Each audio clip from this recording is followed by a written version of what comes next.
Jackpot!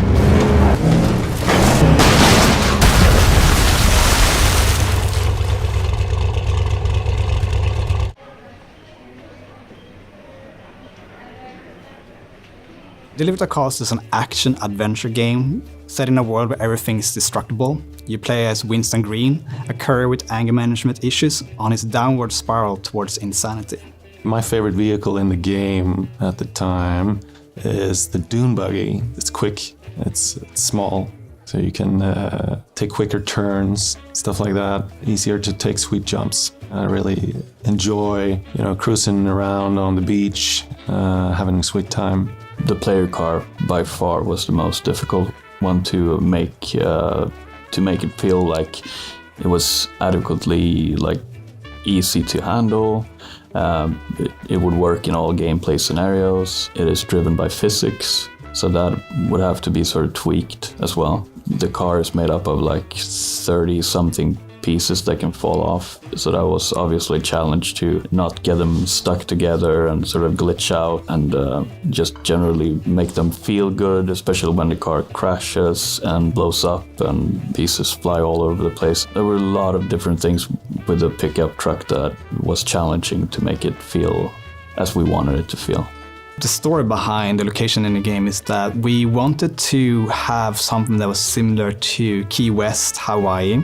So that's how Saint Monique got started. And then we wanted to have something that has this typical American dream feeling. And that's why we created Shellington, which has this, everything is perfect. There's this white fences and all of the houses look very neat and tidy. But then we also wanted to have a darker feeling. And that's why we created this more noir type of city, which is called New Reed. Yeah, so to create, or rather evoke, the nostalgia and the atmosphere of the 1950s that we're after, we've tried to create environments that, are related to 50s America culture, like, for instance, drive-in theater or greaser hangouts. And so the world consists of 3 acts, 3 larger areas. Each area consists of, 5 to 8 smaller worlds that we call dioramas. Both dioramas and the acts will have profiles or a theme of their own that will make it stand out and give it an experience of their own.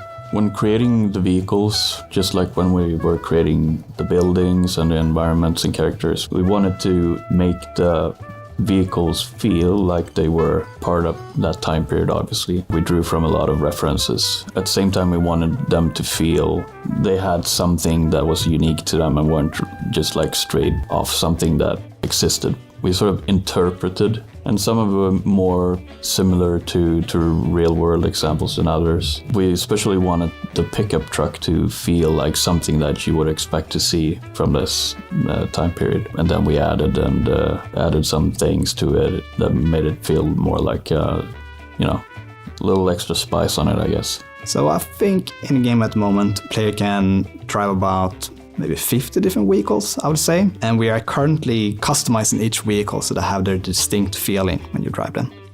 There are going to be tons of hidden vehicles to find. Especially the further you get into the game, there are going to be a lot of secret vehicles and a lot of quirky ones. Deliver at All Costs is a narratively driven action game where everything is destructible, where you follow a character who is on the downward spiral towards insanity.